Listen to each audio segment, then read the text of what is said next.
Deep below the sun-drenched, noisy streets of modern Rome, there lies another entire city. Its doors, hinged on time, open into a mysterious labyrinth that is cold, silent, and perpetually dark. Inside the catacombs, ornate paintings and artifacts decorate walls that were filled with human remains. The remains of people who believed that these narrow hallways led to a life after death. For 3 centuries, ancient Christians were persecuted by an oppressive Roman Empire. Their worship was illegal. It was during this time that the early Christians of Rome buried their loved ones in underground passages, believing that, like the biblical story of Jesus Christ who was buried in a cave, they too would be resurrected and live again.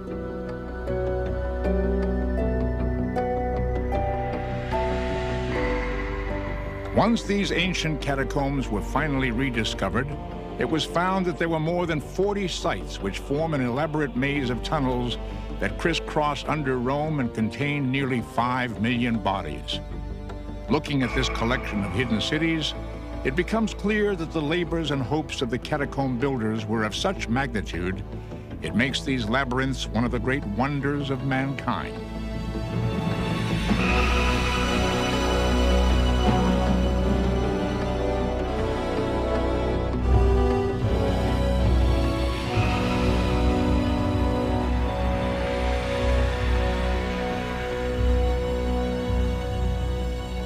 A dead man may neither be burned or buried within the walls of the city. Such was the decree of Roman law between the 2nd and 4th century AD. This strict rule about how corpses were to be disposed of was imposed on all residents of Rome. Most Romans were pagan and preferred to be cremated. Their ashes were stored in small urns above ground. But the ancient Christians and Jews of Rome insisted on burial of their dead. Wealthy citizens had lined the roads just outside the city with family tombs. These tombs were called Catacombs, which is Greek for at the hollows. The name came from the natural hollow spaces that lined the Via Appia, one of the ancient roads that led travelers to and from Rome. Into these hollow spaces, the first Christian cemetery was built above ground. It is from these early catacombs that the catacombs of Rome evolved. Most are closed to the public in order to protect their wall paintings, which even human breath could damage beyond repair. Although this funerary art was probably created to entertain the dead, the paintings provide us with a rare window into the past, a look at daily life and early religious belief in Rome during the 2nd and 3rd centuries AD. The construction of the catacombs began in the 2nd century. The move from ground-level burial sites to underground burial places was caused by the need for more space. The early Christians excavated a vast system of galleries and linking passages, one beneath the other. These were joined by narrow, steep steps that descend as far as 4 stories down. These passages measure about 8 feet high and less than 3 feet wide. Slot-like graves called loculi, Latin for little place, were cut into the walls just large enough to hold one body each. It was into these loculi slots that the bodies of common workers, mothers, children, and elders were all interred. The rich were often laid to rest in elaborate marble sarcophagi, the costliest form of burial. Saints and martyrs who had died for the faith were entombed in an acrosolium. This was a place of honor. It consists of a grave slot that was dug below a semicircular niche, carved into the wall and decorated with symbolic painted figures. Many of the catacombs were named for the saints who were buried inside them.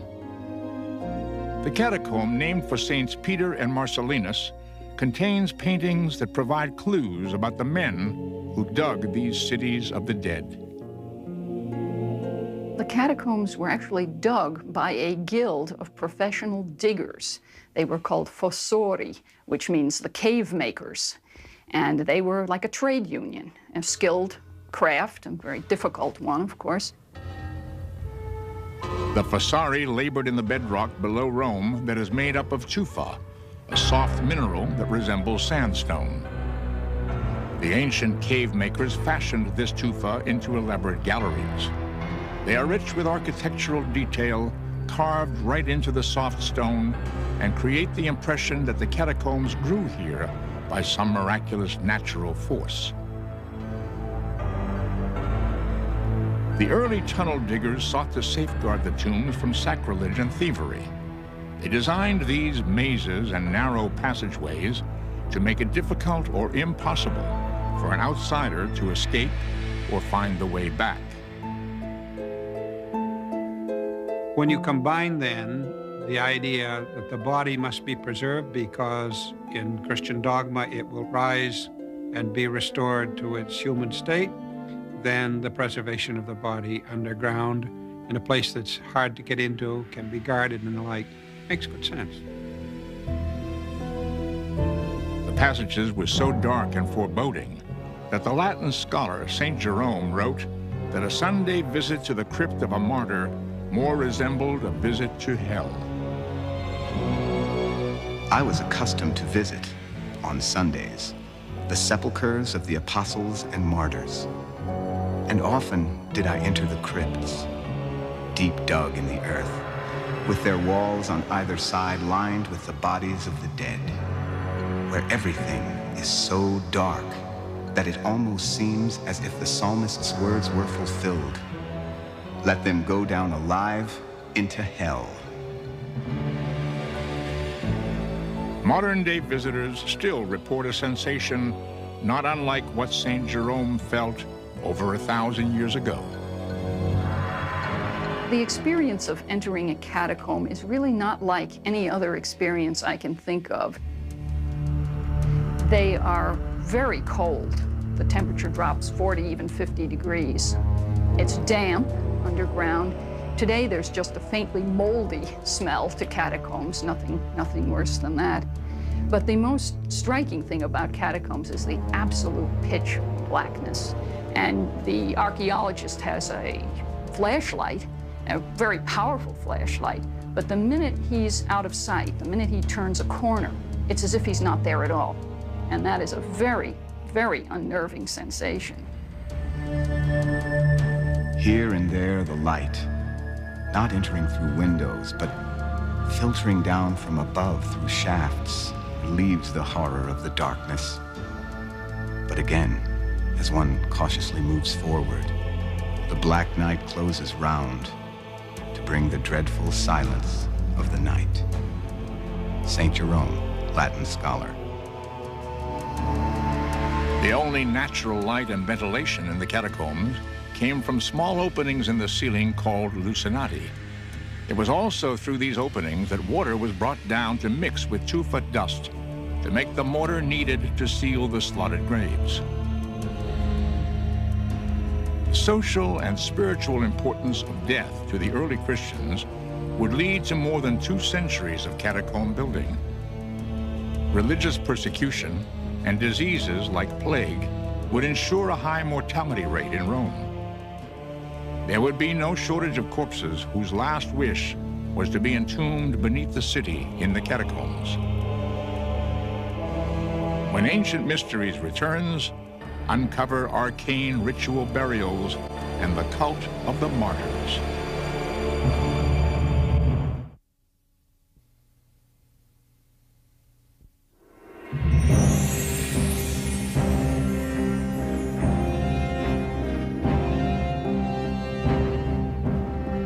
To step down into a Roman catacomb is to enter a mysterious kingdom in another world.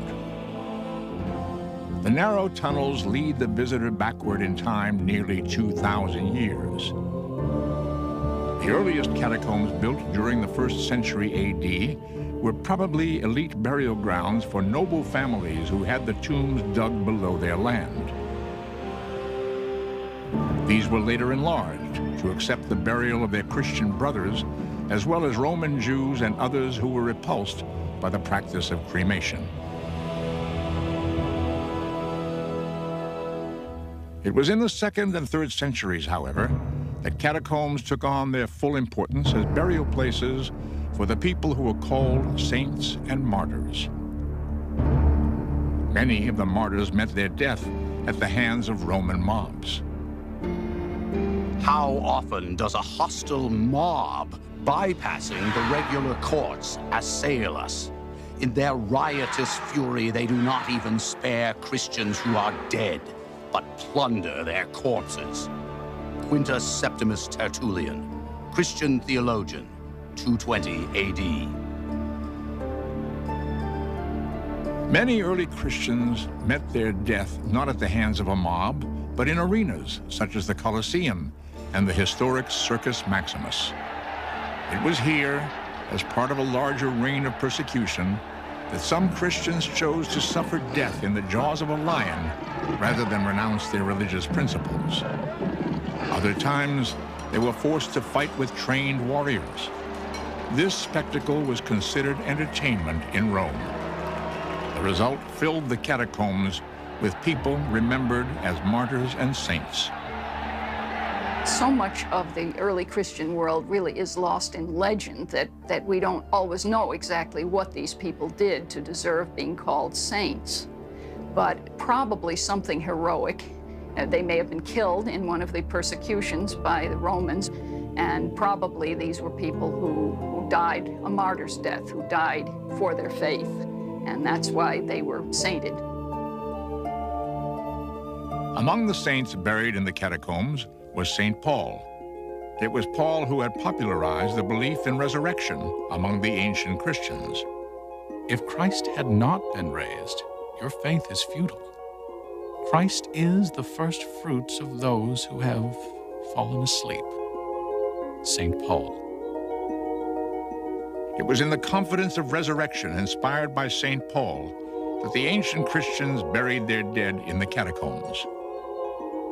St. Paul was the man who had the vision that Christianity could be something more than just a religion for Jews, that it could be an international faith.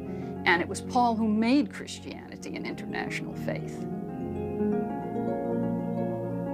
For this reason, the catacombs became a place for ancient Christians to worship and visit the saints and martyrs. For centuries, faithful Christians, called the cult of the martyrs, knelt down in the catacombs to worship at the tombs of those who had died for their religious beliefs. This 6th century catacomb altar, now in ruins, was used by the cult of the martyrs. More insights into these early practices come from nearby paintings. The paintings in the catacombs give us some of our best clues to what early Christian practice really was. And you have pictures of mixed groups of people sitting around tables, drinking wine, and eating bread. And this was a very touchingly simple kind of a ceremony. Scholars believe that this simple communal meal of bread and wine, chronicled in numerous catacomb paintings, is the origin of the ritual that eventually came to characterize the Catholic Mass.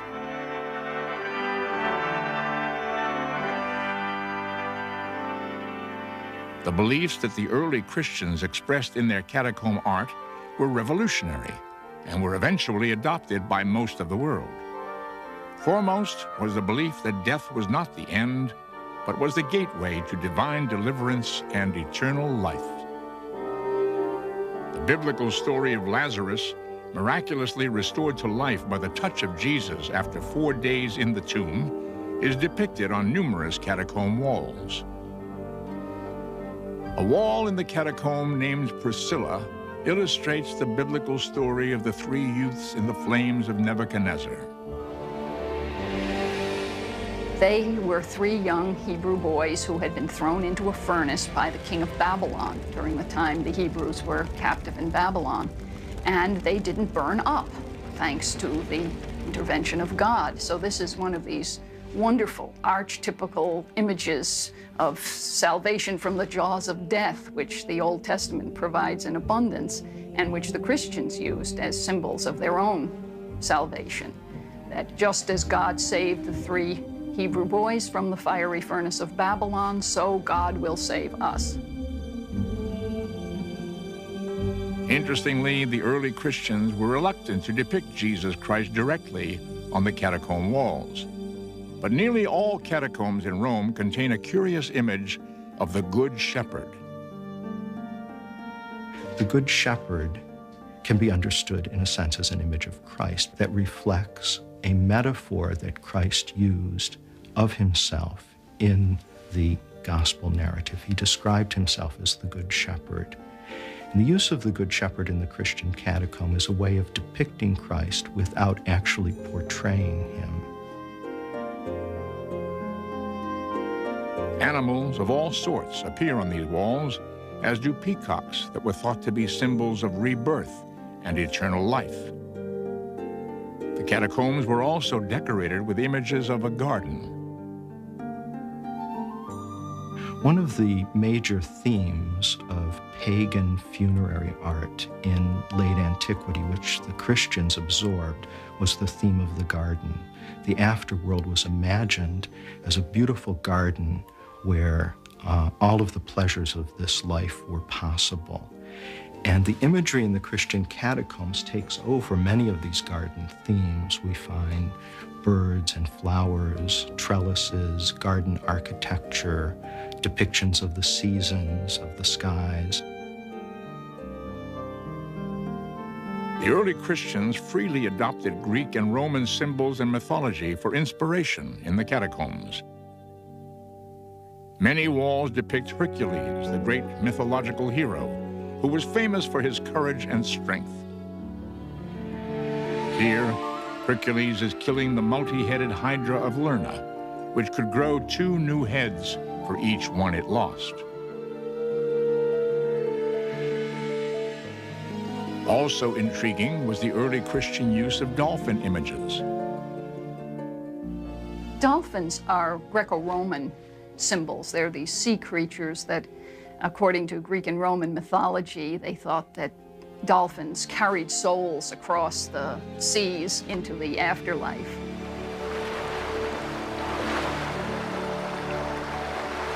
The burial ceremony was the beginning of this deliverance to the afterlife. After descending past the catacomb entrance, bodies of the departed were sometimes carried great distances through the soft earthen corridors that led to the loculi or acrosolium that had been prepared to receive the corpse.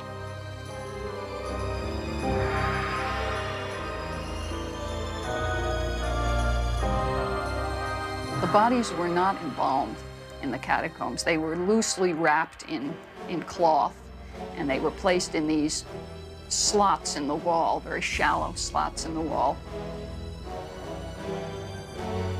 And then the tombs were sealed rather loosely, also with stone or clay plaques. After the stone plaques had been placed into the opening of the tomb, mortar, made from tufa dust and water, was applied to seal the gravesite. Onto this was applied an inscription identifying the deceased person and offering wishes for eternal rest.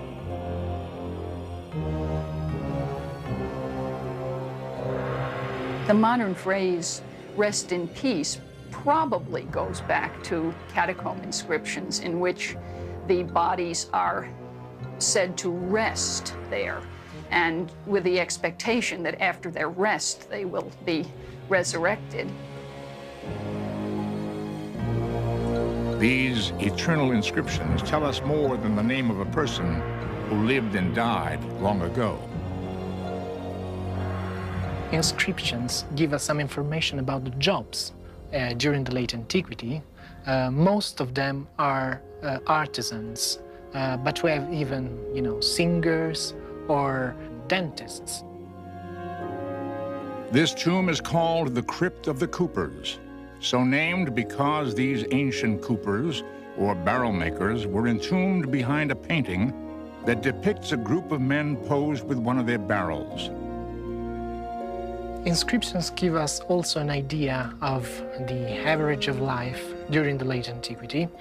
For instance, we know that the average of life for men was about 22, 25 years. So people used to die very young. Even the death of a small child became a monument to the ancient belief in life after death. When we return, discover a single catacomb that stretches nearly 8 miles beneath Rome.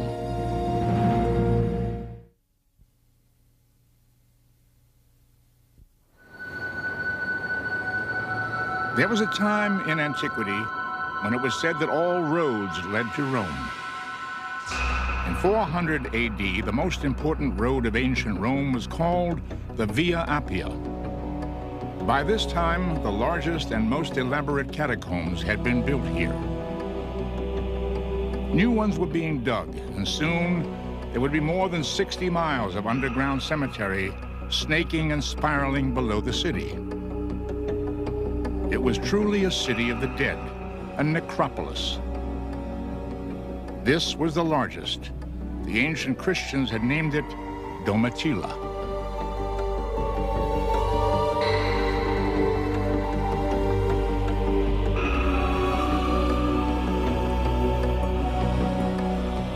The Domitilla catacomb was named for the niece of an emperor named Domitian, who reigned during the 1st century AD. The digging of the Domitilla catacomb probably began during this century and continued for over 200 years. The marks from the fossari, or diggers' pickaxes, can still be seen here. This is the tomb of Diogenes the digger, and although his portrait has faded away, this sketch of it was made before it vanished in the 18th century. He is buried here at Domitilla, the catacomb that he helped to dig. The walls also depict the image of sailors buried here.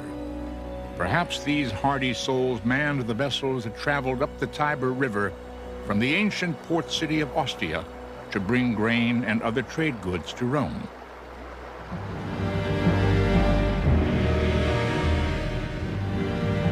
The Domitilla catacomb is a marvel of space and efficiency. With 4 or 5 loculi grave slots dug one above each other in the catacomb, there are at least 10 graves stacked in the walls for every 6 feet of underground hallway. By the end of the 5th century, there were 750,000 people buried in the catacomb tunnels that surround ancient Rome.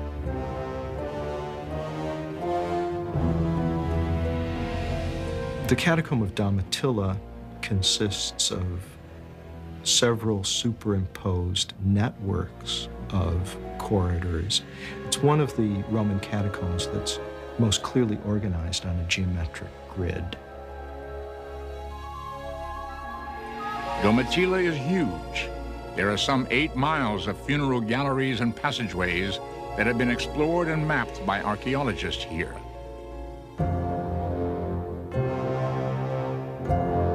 With so many miles of catacombs under Rome, there has grown a long-standing myth that the ancient Christians hid in the catacombs in times of danger or persecution.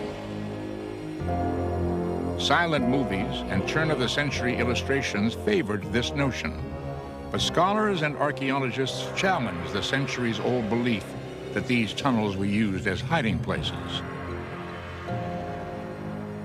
The catacombs weren't built as hiding places. They were built as underground graveyards. And it doesn't take too much imagination to realize why they were very bad hiding places.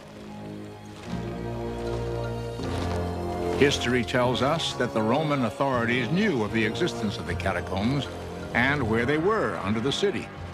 If the ancient Christians needed a refuge, the catacombs could not have been considered secret. The real reason why people couldn't hide down there was the smell, that thousands of bodies decomposing down there. The stench must have been unbelievable.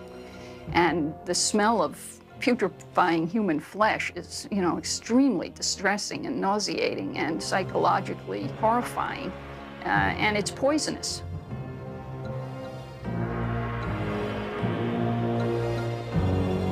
Although they were not hiding, artisans and painters appeared to have populated the catacombs in order to decorate these elaborate chambers of death. One question remains, and that is, why?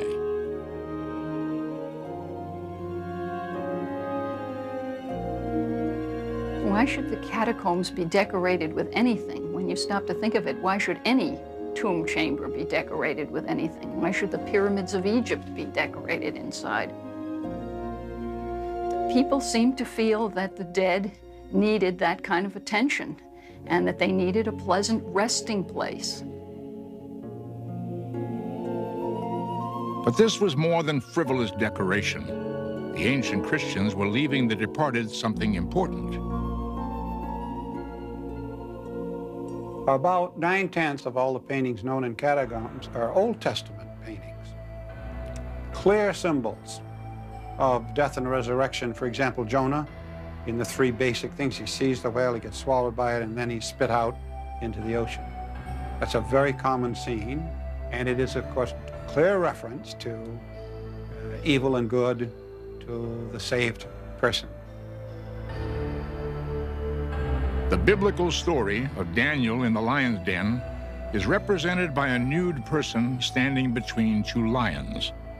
The ancient Christians believed Daniel conquered this danger with prayer. The paintings on the walls of the Roman catacombs often startle present-day observers because of their apparent lack of refinement.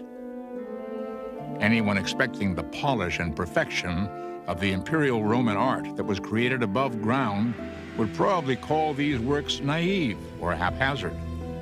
Were the ancient Christians rebelling against the Roman standards of beauty, or was there another answer?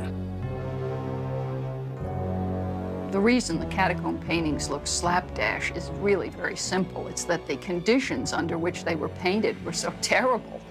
Pitch dark down there, lit only by flickering torches. It's cold, it's damp, and back then you had this horrendous smell of rotting bodies. No one would want to spend a lot of time down there, and as far as inspiration for great art, I don't think so. Still, it is here in the catacombs that these simple monuments of early Christian Rome allow us to stand between two worlds. An ancient world of purity, faith, and simplicity of worship, and a modern world where the symbols of these time-worn beliefs are fading away. When Ancient Mysteries continues, discover a Jewish catacomb below the villa of Mussolini.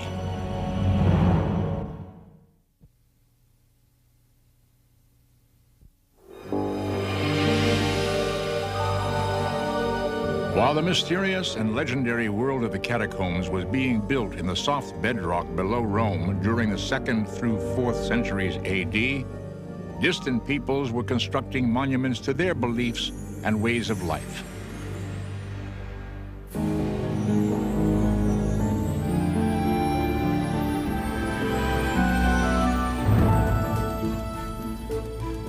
In Central America, the Mayan civilization, unknown in Europe, was erecting its first monuments to the cycles of the heavens and to the Maya rulers who reigned as divine kings.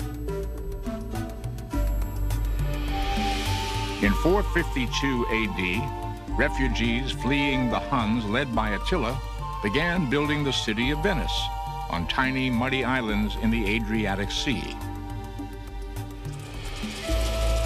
In North America, by 500 AD, the indigenous Mississippi Valley culture was established and had begun to build their mysterious mounds as burial places. These were the centers of elaborate ancient cities. In Rome, the Great Plague took thousands of lives between 164 and 180 AD. The need for more burial space stimulated further expansion in the crowded catacombs beneath the ancient city.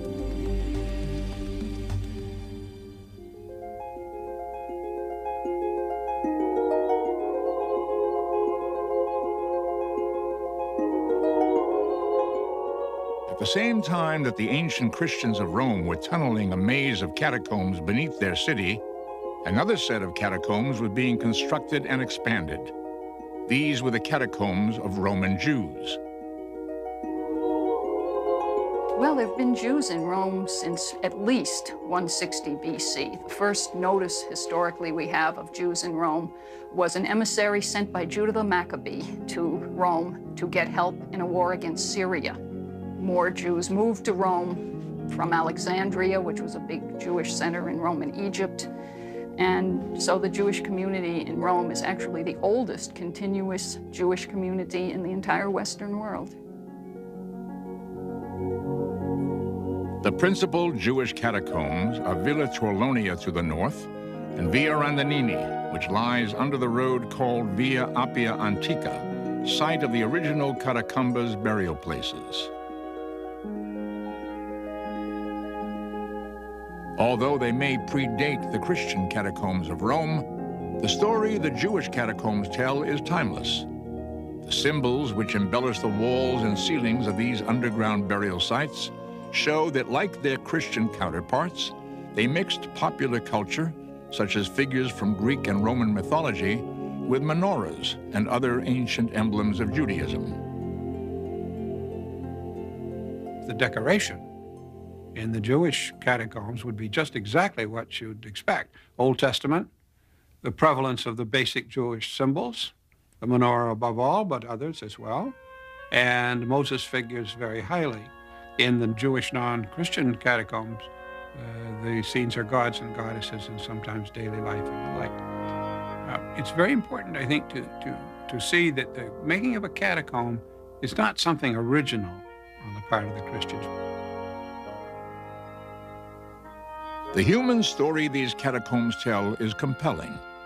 Through paintings and tomb inscriptions in the Via Torlonia catacomb, we can still experience a father's poignant tribute to a son who died more than 15 centuries ago. There was a Jewish catacomb inscription in which a man was actually talking about his adopted child, which right there tells you people adopted children in antiquity. And this father says he wishes he could put his son, his dead son, in a golden coffin. And obviously he didn't have the means to do that. And he goes on and he says he was the most sweet child and he was an incomparable little boy. And it feels like he died yesterday, you know. This grief seems so fresh. It is a historic irony that above the Jewish catacomb of Villa Torlonia stands the wartime residence of the fascist dictator Benito Mussolini. During World War II, as he denounced the Jews as strangers in Italy, he lived above a Jewish resting place that was nearly 2,000 years old. There is yet another Roman catacomb that is most curious. This is because it lies over 1,000 miles away from Rome. It is beneath the Egyptian port city of Alexandria. Here, time-worn relics of ancient Egypt can be seen resting alongside Romanesque pillars. The catacomb is called Kom el Shagafa. Inside, we see a place where two cultures have blended into one.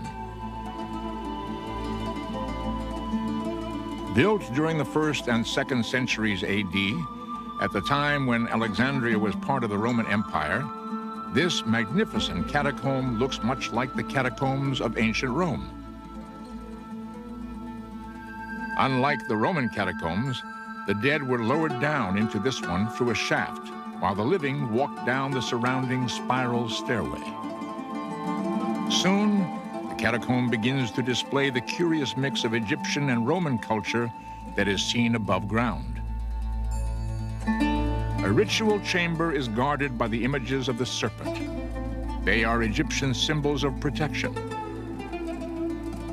Above the serpent is the head of Medusa, a symbol of protection used by the Romans.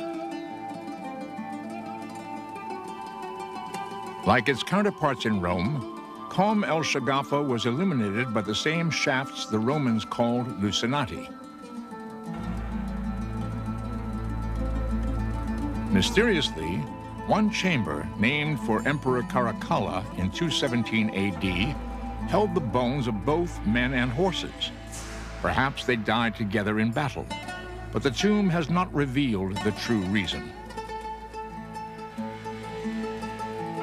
Inside a smaller burial chamber, the acrosolium are carved out of soft limestone. They are decorated with traditional Egyptian scenes of mummification.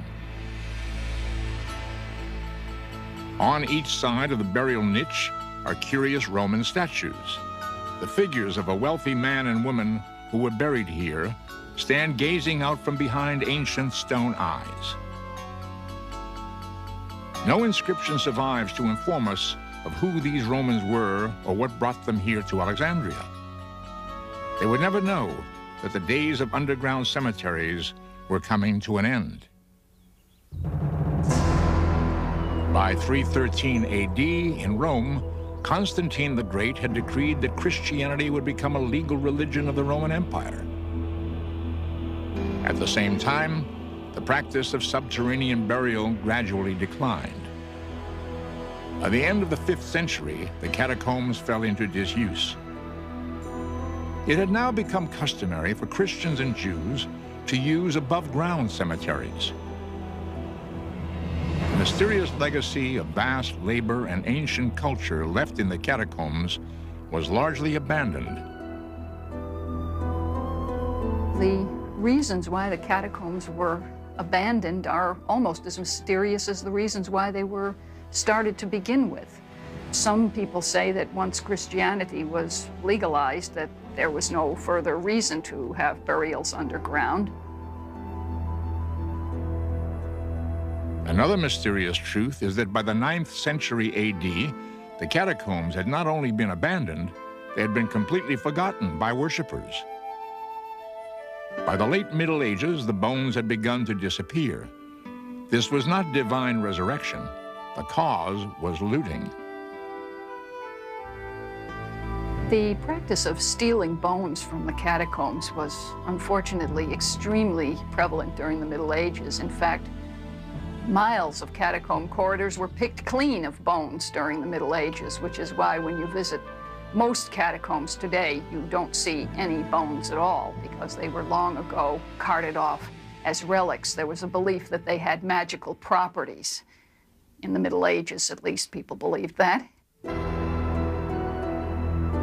People in and around the ancient city of Rome visited the catacombs during this time as sightseers or pilgrims curious to touch the tomb of a martyr.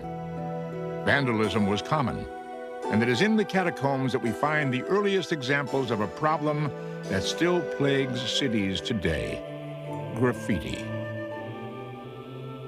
The pilgrims used to sign their names on the walls close to the martyr's tomb to say, "I've been there," and sometimes we have graffitis, inscriptions, just like, "Please pray for me."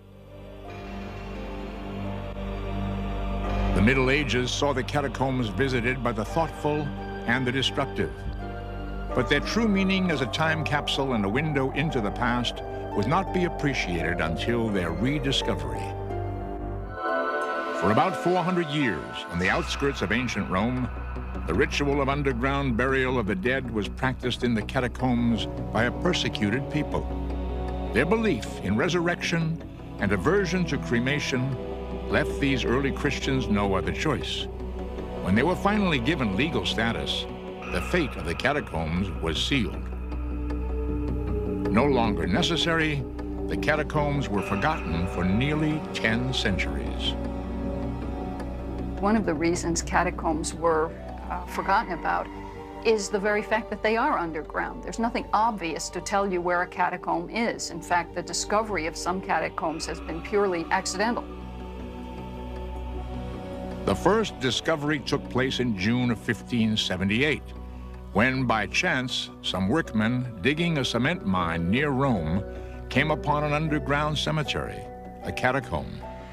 This stimulated one of the most industrious investigators of this period. He was Antonio Bosio, whose published work, Roma Sotterranea, or Underground Rome, contained notes and descriptions of his explorations of miles of tunnels and burial galleries. This earned him the reputation as the Columbus of the Catacombs. Modern archaeologists owe much of their understanding of these ancient tunnels to another man. His name was de Rossi. The study of the Roman catacombs takes another great leap forward with the appearance of Giovanni Battista de Rossi in the 19th century, who continues to a large extent the work of Bosio in documenting the Roman catacombs, but also attempts to place it on a new scientific basis. A lawyer by training, Giovanni Battista de Rossi would be the first to provide modern archaeologists with detailed maps of the catacombs. He would also provide historians with catalogs of the artifacts that he uncovered during his years of exploration. The work of de Rossi helped to confirm the modern understanding of the use of ceremonial objects in the catacombs. His illustrations suggest that, like the wall paintings that have been studied, ritual artifacts such as oil lamps were also decorated with Christian symbols such as the familiar image of the Good Shepherd. De Rossi also chronicled the practice of sealing decorated pottery or vessels containing fragrant oils into the loculi tombs with the dead. Other research revealed that into the mortar of the tombs were often placed mementos of the deceased's life and work. Of the 60 miles of catacombs believed to exist beneath modern Rome, only about 40 miles have actually been explored. The most recent discovery took place in 1955 during the construction of an apartment building.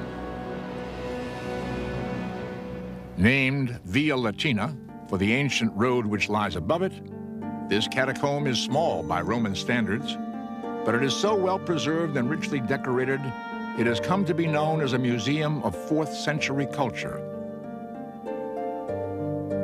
Its size and architecture have led scholars to theorize about the people who built it. The catacomb consists of two main corridors which link together a series of rooms that are very varied in architectural form: hexagonal, square, rectagonal, round, elliptical, and painted with a series of subjects, both Christian and non-Christian. This was probably a private endeavor that was organized by a family or a group of families for their own use, and it represented their own private concerns. But who were these people? The images on the walls of Via Latina tell their story. These fragments from an ancient culture preserve for us the beliefs of a simpler time long ago. To look upon these walls is to look deep into the past. This painting in Via Latina gives observers an insight into what a 4th century physician might have taught his students. It has been named the anatomy lesson. As the physician, dressed in a cloak, points down to a corpse, he and his pupils all gaze upward, as if watching the departing soul instead of the lifeless body. Frozen in this pose, they seem fascinated by both life and death. Throughout human history, people have been fascinated by death and have acknowledged death in various ways. And the Roman catacombs acknowledge death in a way that is very different from the way we acknowledge it today. The early Christians seem to have met death with a kind of joy and a kind of expectation of life in the world to come. There was an immediacy to their faith that is not to be found very often in people's religious beliefs today. The two greatest mysteries in human life are birth and death. We may never know much more about these ancient peoples, But to look upon the message they have left behind in the catacombs, they may indeed be able to teach us as we endeavor to understand ourselves.